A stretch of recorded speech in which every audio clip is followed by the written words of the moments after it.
Ciao, my name is Alessandro and today we're gonna be continuing our journey through tier ranking all the top 100 of Board Games Geek. This is part 2 of this ranking. I already made a video where I ranked the first 33 games from position 100 to 33 position above, and you can find that video at the top right corner link showing right now. And the reason why we're making 3 parts is that I want to be more free to talk a little bit more about the games without worrying too much about the video being too long. So here we are. I want to remind you that if you like this kind of content, you can always leave a like to this video with a thumbs up or subscribe to my channel, and I will be very grateful if you do so. Thank you.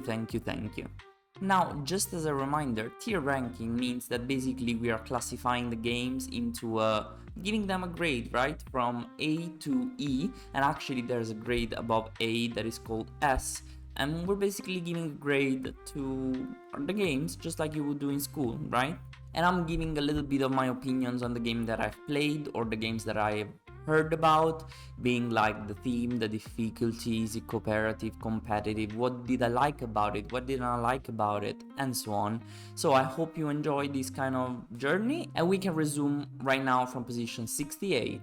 At position 68 we find Paladins of the West Kingdom. I unfortunately never played any of the games of this series. I know there's a bunch of games. They all have the same graphic design, and I know some of the components can be similar, so they're kind of related to each other somehow, but also completely independent at the same time. But I would be very happy to try one, so I'm gonna place it in the corresponding category. Haven't played but want to.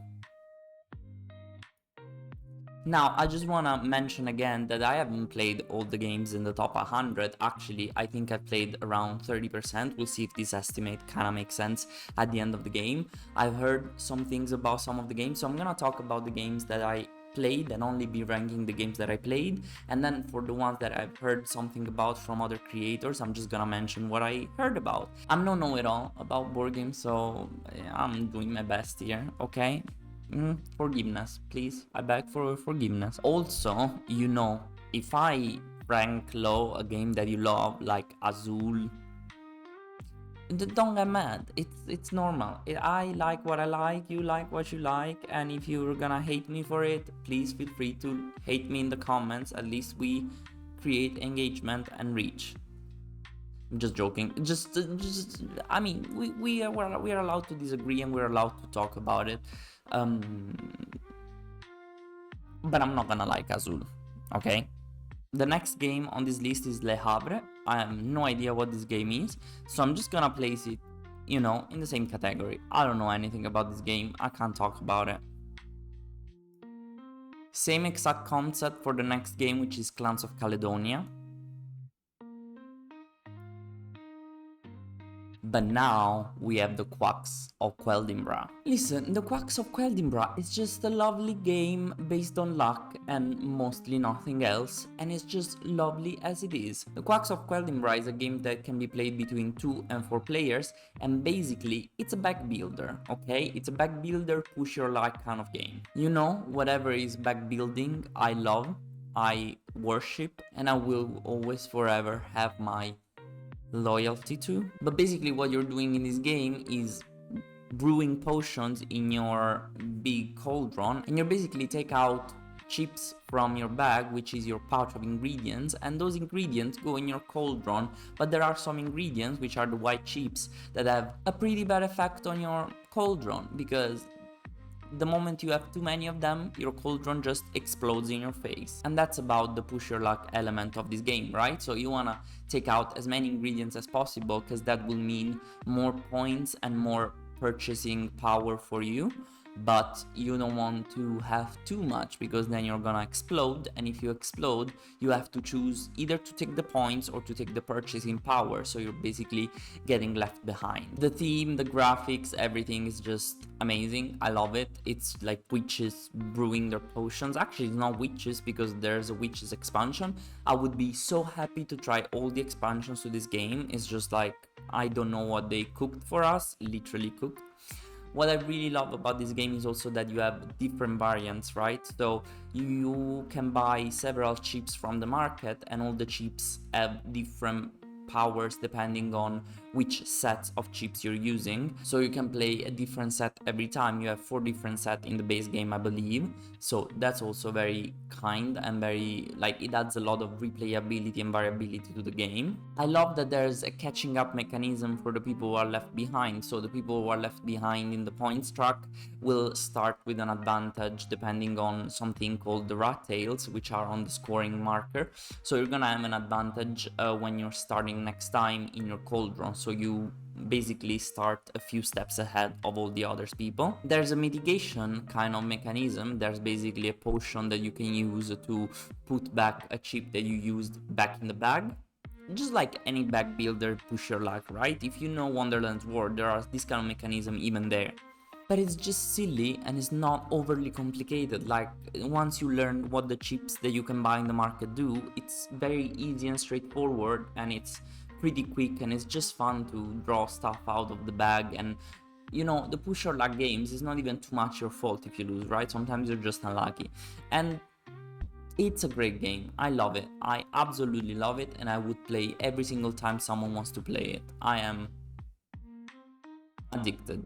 For this reason, the Quacks of Quedlinburg is gonna go keep company to the search for Planet X, going directly to the S tier on my ranking. So far it's quite balanced, because we have like 2 in S, 2 in A, 2 in B, 1 in C, D and E. So I feel like I'm doing a decent job at differentiating, even though that wasn't the goal, but it just turned out to be like that. That's great. Next up is Grand Austria Hotel. I don't know much about this game. I only know that there's a bunch of dice, and I know that, again, Foster the Meeple really recommended it. And I just love dice games. I don't know if this is a dice game. I know nothing about it, but I'm very curious to try it. So this will go definitely to haven't played but want to. Now we have Maracaibo. I don't know anything about this game, so it's gonna go in that category. And after that we have Power Grid.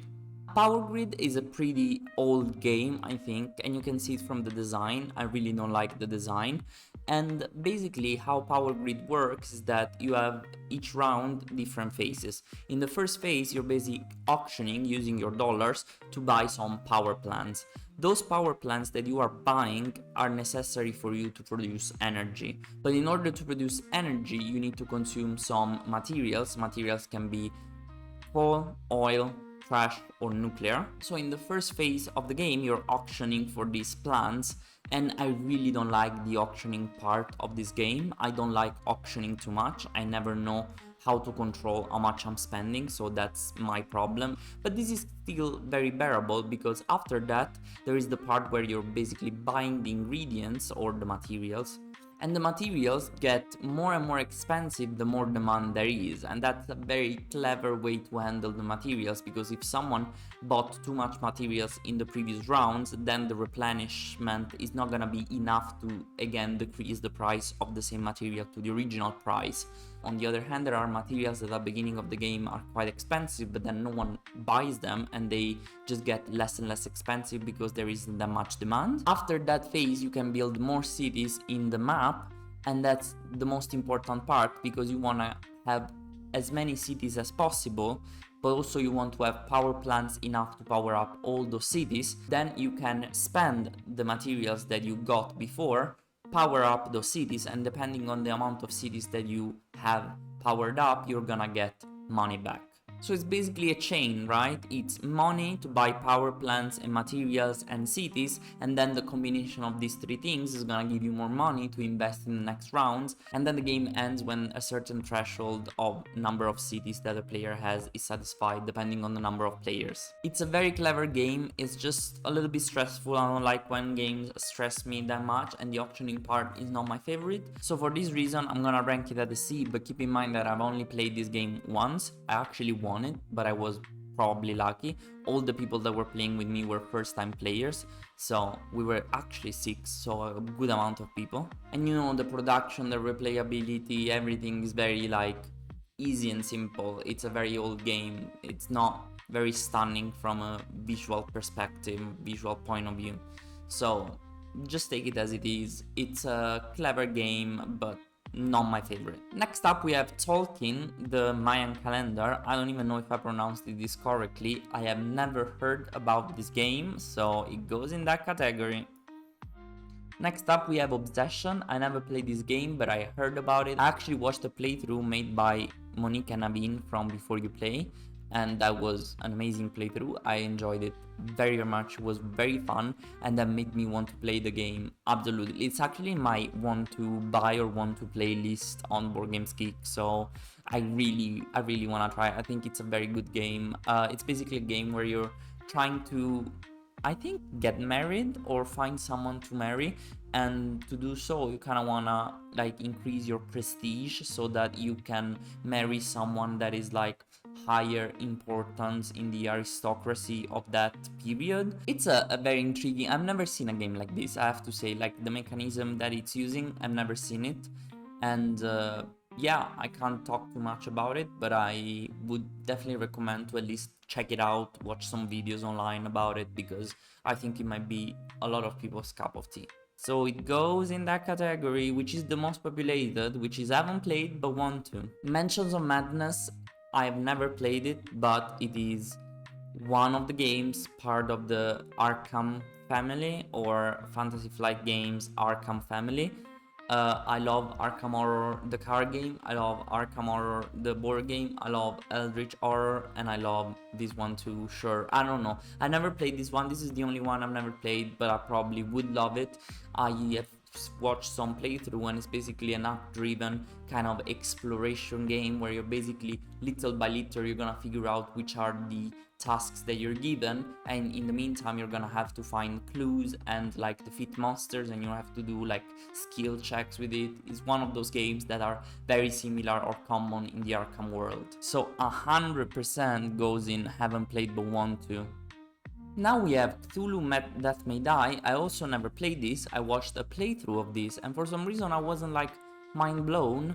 I was like, it's a playing game, but it's actually not, probably, because so many people love it and so many people recommend it, and I think I definitely need to check it out. I don't know enough about this game, and I definitely need to play it to change my mind, because everything that is Cthulhu, Arkham related, horror related, in the end I end up loving. It's just how it is. I always enjoy my time playing these kind of games, so this is gonna go into the checkout list. I just realized there's like a streak of games that I never played, but about some of them I can talk about a little bit. So Lisboa is also a game that I never played. It's a Vital Lacerda game, so you know it's gonna be good. And also I watched Monique and play it, and they ranked it as one of their favorite Vital Lacerda games. The aesthetic is insane, and basically the fun thing about this game is kind of like, you just play a card and do your action, but basically it's exactly what it is. You just have to play one of our cards in your hand and do the corresponding action, but depending on how you're playing the card, where you're playing the card, and which card it is, because it's only like 3 or 4 types of cards, but depending on how you're handling the card, it can lead to a snowball effect of like actions being taken one after the other. And the theme is basically linked to an earthquake that has been in Lisbon, by the way, in Portugal. Basically you're like collecting rumble to rebuild the city, build shops and so on, and then interacting with the church, with the nobles, with the king and so on. So it's way too complex to explain. It's a Vital Lacerda game, watch videos about it, but definitely want to try this one too. Next up is Pandemic Legacy. I'm gonna just talk about Pandemic Legacy right now because there are all the seasons basically on this list, and then I'm not gonna talk about it again because otherwise you wanna kill me. But Pandemic Legacy is a game that I've never played, and I think I only watched one of the Pandemic Legacy playthrough, like the tutorial or the first scenario or something like that. What I was most disappointed about when I watched that, it was like, wait, Pandemic is about a pandemic, it's about viruses and so on, but that was about like soldiers and wars and something like that, and I was a little bit underwhelmed by that. But I think if Pandemic Legacy is so popular and so well appreciated, I have to play. Like, I love Pandemic, okay? I was just a little bit unimpressed by the fact that there weren't viruses in the one playthrough that I've seen, so I have no clue how it works. I think each Pandemic Legacy is played throughout a year, and basically you're playing 12 games that go from January to December or something like that, and everything depends on how you're progressing in the game. It's a one-time play only, so you destroy components, you tear down, put stickers. I think you destroy completely the game, so you can't really replay it, and I am so curious to try it. If you are one of my friends that is watching this video and you wanna play Pandemic Legacy, I can buy it. We can play it together. What do you say? Do you like this offer? I think it's one of the Legacy games that most intrigues me, together with Betrayal Legacy and Clank Legacy. Okay, I said it. So this is season 2, and I heard someone complaining about how much more difficult it was compared to the others. I don't know if this is true or not. I'm no one, I'm just telling you. But everybody's in love with Pandemic Legacy Season 0 and Season 1, so I would definitely start with those two. You know that for all the Pandemic Legacy, they're gonna go into the haven't played but want to bucket, okay? So I'm not gonna talk about them in the future. Next up is Sleeping Gods. Now, I don't know if I'm allowed to talk about Sleeping Gods, the normal game, because I only played Sleeping Gods Primal Peril, so I'm probably not allowed to do so. But the thing that I like about Sleeping Gods is all the exploration and the freedom that it gives you. And I think in the normal Sleeping Gods, of which I've seen a lot of playthroughs, it's just fun, right? You just go around, explore what's going on, and you don't know what's going to happen, and you just might have to fight, or might have to find a gem, or might have to do a skill check, and so on. So I think it's a great idea. I think it's a very unique game. I really like playing Sleeping Gods Primal Peril, and I definitely want to try Sleeping Gods Distant Skies, which are both an implementation of the base Sleeping Gods. The base Sleeping Gods has a combat mechanism that doesn't really resonate with me too much. They fixed the combat mechanism in the future releases, which are Primal Peril and Distant Skies, and that's why I'm more drawn to those. But I think I can rank the normal Sleeping Gods, even though I've never played it. Maybe this is not like the most accurate grading ever, and this is gonna be about what I think I would grade the base box of Sleeping Gods, okay? Because the other ones are probably ranked higher, or I think Primal Peril might be ranked lower, but Distant Skies, in my opinion, would be ranked higher because I enjoyed the Primal Peril experience, but I didn't like that the exploration was so limited, because Primal Peril is basically like a starter campaign. I wouldn't say starter, but like very much reduced campaign, so that's why I'm talking like that. It is kind of a solo game. It can be collaborative. I think honestly, like not more than 2 people, maybe 3 if you're really like crazy about it. Actually, I think that in the normal Sleeping Gods, in the one that we're analyzing right now, you would have to control 9 characters if you're playing solo, so that might be a little bit overwhelming, so it's recommended to have at least a couple of people. But then too many people, you have too few characters and you don't know exactly, like you feel useless at points, I feel like. I think it has a lot of replayability because you don't consume all the content in 1 or 2 campaigns, but you can play many campaigns, and each campaign has a pretty decent length. I think you need 2-3 sessions, even 4 to finish it. So this is why this game is gonna be ranked B in my tier list. I would probably also rank Primal Peril at a B, and maybe Distant Skies upper if I ever tried it, but we'll never know, I guess. But this is just preliminary considerations about these games. Now we have Agricola. We already know I never played it, so that's it. Pandemic Legacy, I want to play it. On Mars is another Lacerda game. Again, I watched the playthrough from Before You Play. It was amazing. It was a little bit complex in my opinion. It's one of the most complex Lacerda games, so you really need to take your time. Like, take your afternoon, take your multiple afternoons to understand it. The theme is amazing, the production is amazing, just like any Lacerda game that came out recently. It's just mind-blowing. I would definitely play it if someone proposes me to play it. It's just like, yes, let's do it. I don't know much about Blood Rage. I just know that some people were comparing Dwellings of Eldervale to Blood Rage, and when I wanted to buy Dwellings of Eldervale, I also looked into Blood Rage, but I didn't look.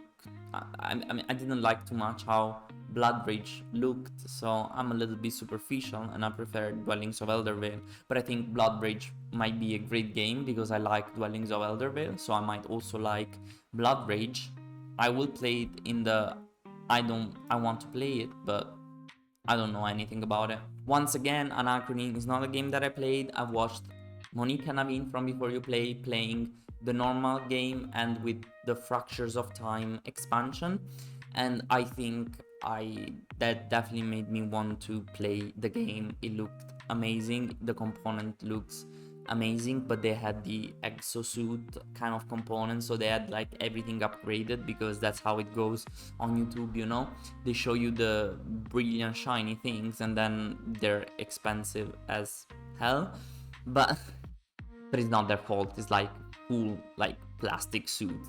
They're minis. I understand they're expensive. It's basically some sort of like worker placement, post-apocalyptic kind of game where at the beginning you're basically trying to gather resources, scientists, and so on to basically build your escape out of this world that is falling apart. And then at some point you're hit with a meteorite and then you need to evacuate as soon as possible. And once you evacuate, if you do it like quickly enough, you're basically gonna score many points, and each person has a different evacuation plans depending on the factions that they're using, because each faction is asymmetric. And yeah, another thing is that there's like a public area which is kind of like radioactive, so you need to place your scientists or geniuses or engineers in some exosuit to go there, because otherwise they would get radiation, so they can't. And you only have so many exosuit that you decide, you bet on how many exosuit you want to use at the beginning of the round, but then you need to pay for them. And then there are some spaces on your player board that you can always use, and you don't need an exosuit, but you need the workers for that. So at some point you need to hire more workers. The workers get tired, you need to refresh them. It's a very interesting engine building management, you know, Euro kind of game, and I think it's definitely like worth giving it a try. So because of that, is also gonna go in haven't played but want to. Next one is Caverna. I don't know anything about this game, so that category. Then we have Kanban EV. Kanban EV is another Lacerda game, so you can understand it.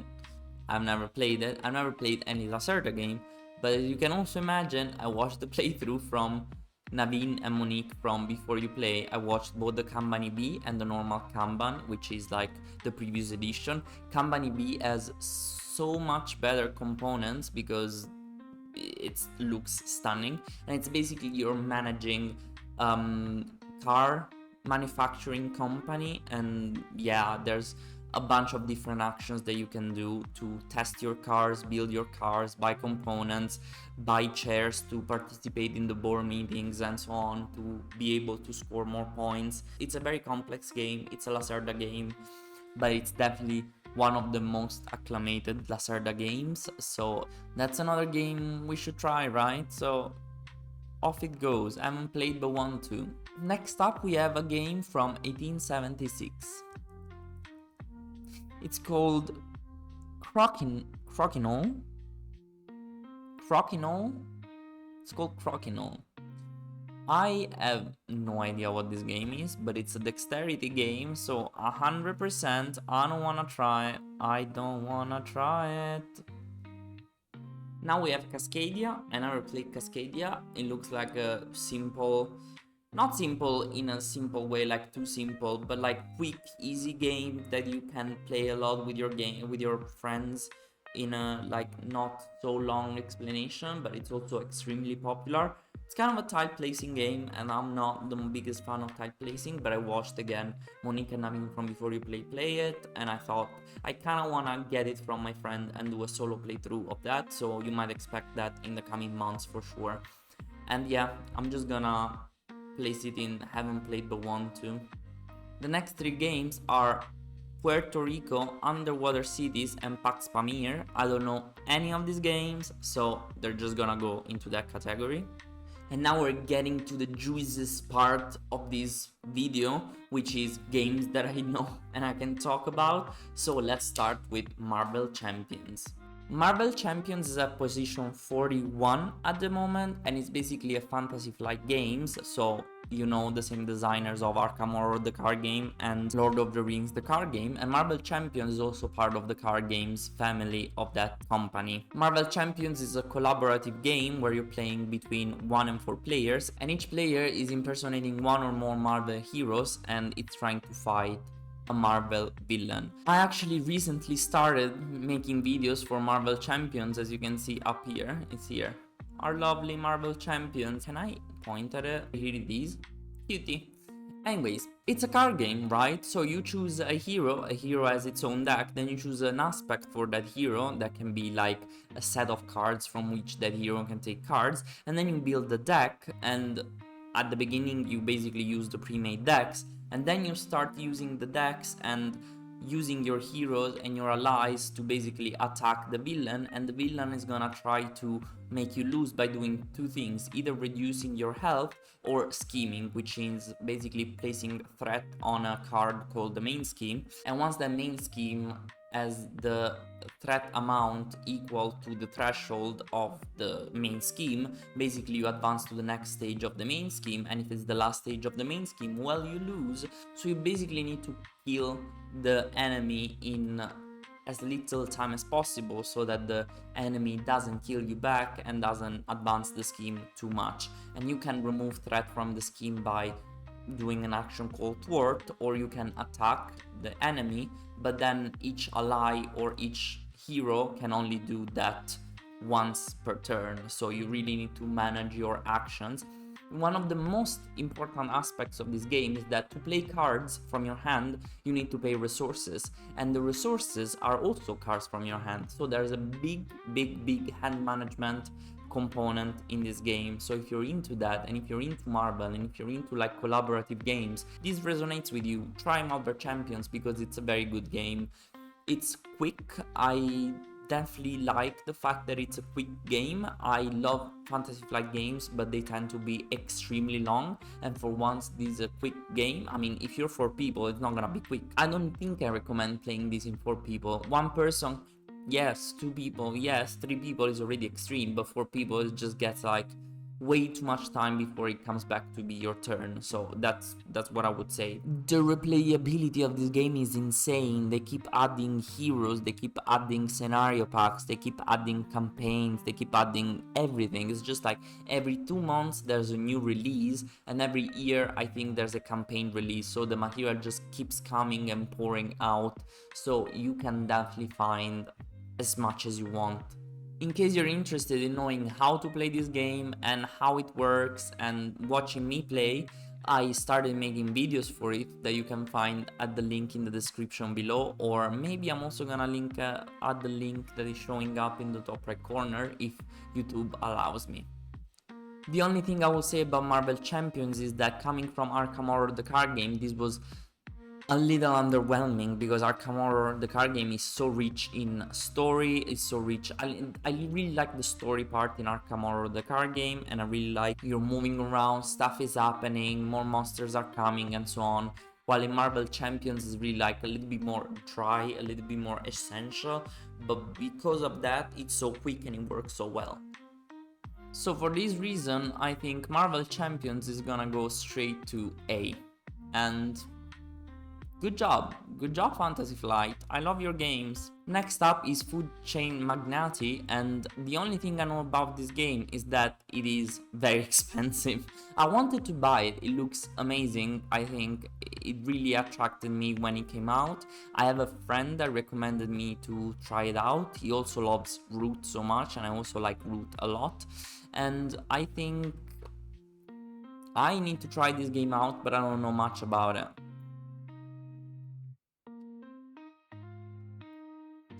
The only feedback I've read online on some forums is that people complain that sometimes if you have a rough start in Food Chain Magnati, you're basically stuck in a game that is 3 hours long and you can't do much to improve your position. But this is just what I read. I am just, I don't take responsibility for any of this. Next up is Heat Pedal to the Metal. I really like Heat, it's a great game. I have played Heat, yes, for once I played a game, and it's basically a racing game, competitive game, where you're racing against either an automa or like your opponents. I played a bunch of times with friends, I played a bunch of times solo, and it was amazing every single time. What I really like about this game is the management of your deck, of the heat component, which is also like the whole core of the game. So in this game you're basically trying to go as fast as possible in a race, but there's one caveat: there are some corners,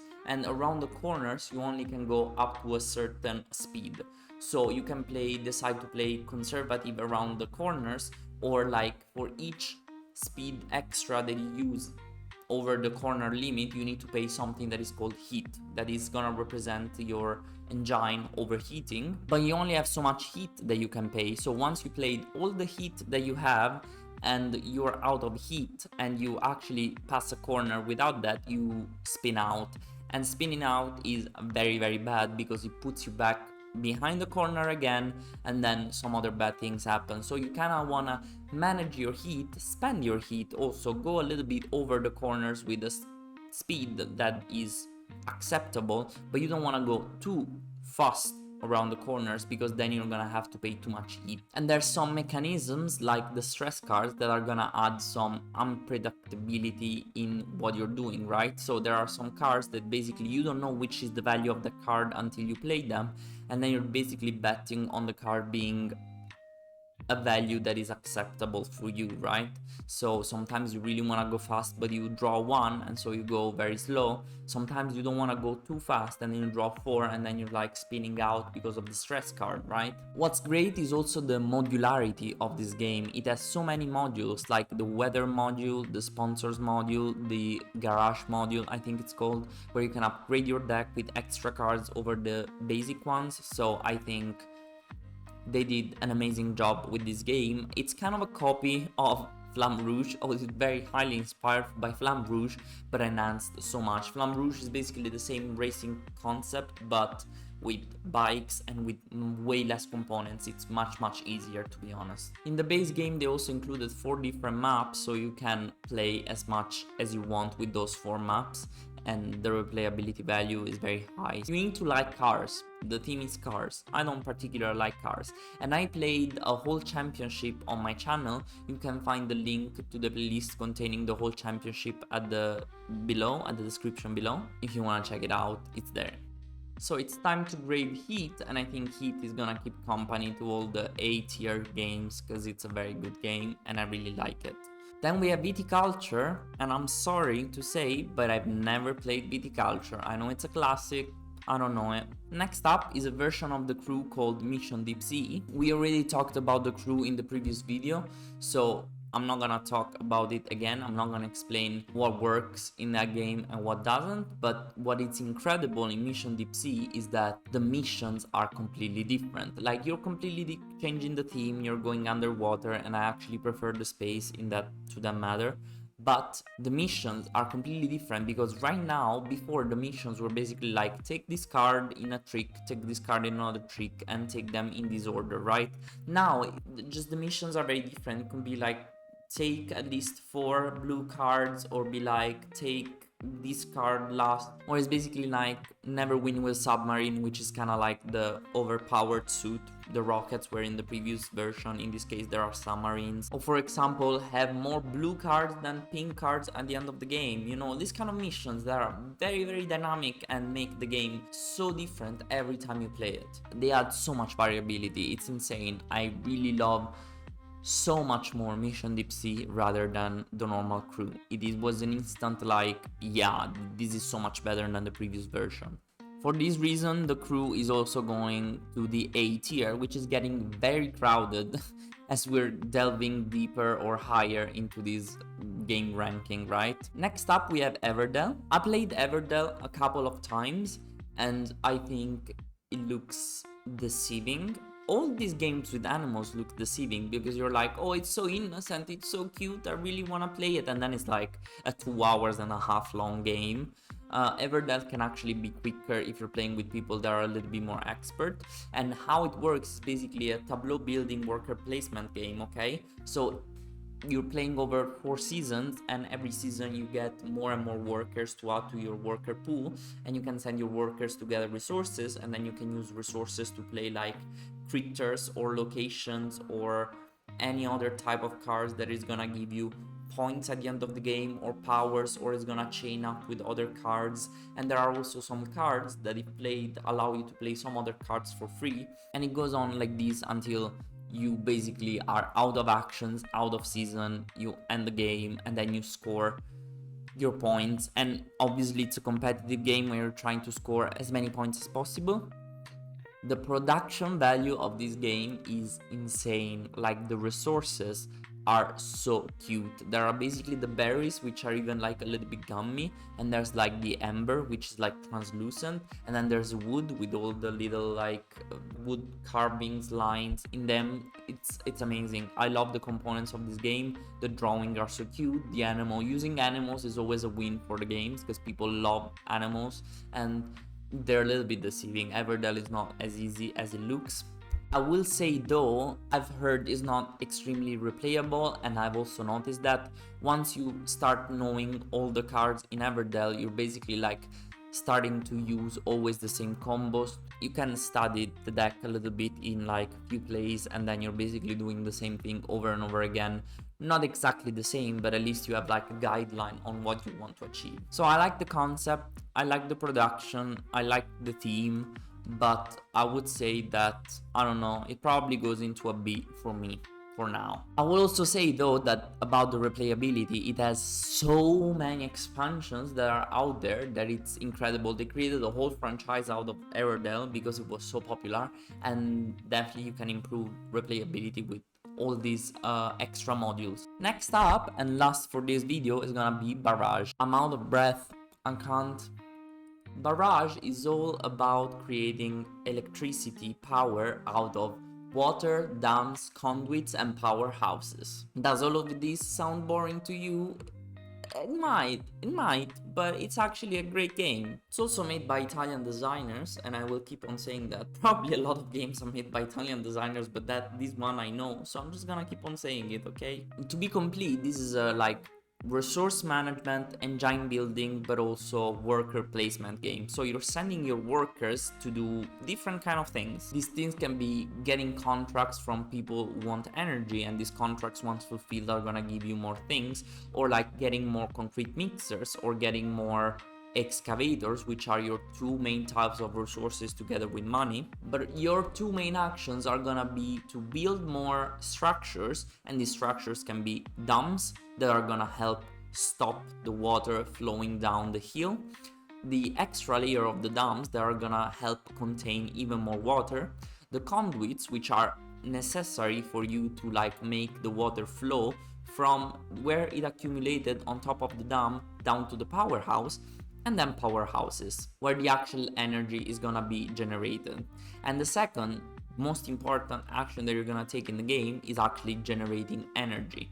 So once you have a dam that is controlled by you, or it's a neutral dam, and then you have one of the conduits controlled by you or controlled by someone else, but you need to pay a tax, and then you have one of your powerhouses all connected by some pipes that are already on the board, you're gonna be able to produce some energy. And the more energy you produce in each round, the more money you're gonna score at the end of the round, and the more victory points you're gonna score at the end of the round. Obviously, it's a competitive game all about making the most amount of victory points, and even though I don't really particularly appreciate the theme of this game or the size of this game, it is enormous, gigantic. It's like you need a couple of tables, okay? The one thing I like the most about this game is the resource management, because once you use the resources, they are not gone forever. You're basically using resources, placing them. It's like really building a dam, right? So you're committing some excavators and concrete mixer to build a dam, and until the dam is fully constructed, so you need to wait some turns, or like you need to spin a wheel, and the spinning of the wheel can be accelerated by some worker placement. You get back all the resources only once that construction is thematically completed, right? And I really like spinning that wheel and seeing all the resources come back. or getting stuck without any resources, so I have to spin the wheel, but there is no more spinning the wheel spots available because everybody took them already. I love getting stuck in games, right? Another thing I will say, I try to play it solo on this channel. You can find the link to the playlist at the description below, but I will tell you, I made a mess because the automa is very hard to comprehend. Like, you need to play many times before fully understanding the automa. At least this is my opinion. I didn't understand much of what the automa wanted me to do, and there's a guy who I really appreciate your incredible endeavor, made any possible correction on both of my games of Barrage. So if you're watching those, turn on your Klingon subtitles because there are like errors, mistakes everywhere. So yeah, the automa is a little bit hard to comprehend, so you're gonna be a little bit overwhelmed at the beginning by the automa. For all of these reasons, Barrage is gonna go to actually B. B or C? I think I'm gonna place it at C, but I only played it once competitive. I think competitive, it's very good. It might actually go to B, okay? It might actually rise to B at some point in my life, but not today. That day is not today. And this was actually everything also for this video. I hope you appreciated it. I hope you don't hate me for blabbering too much about everything. And let me know if you liked it by leaving a like to this video and subscribing to my channel. I will be very grateful. And yeah, I think this is all. Thank you very much again for staying with me, and I wish you a lovely day. Ciao ciao! Can you see I'm tired? Like, I'm a little bit tired. It's midnight. Why am I doing this? Woo!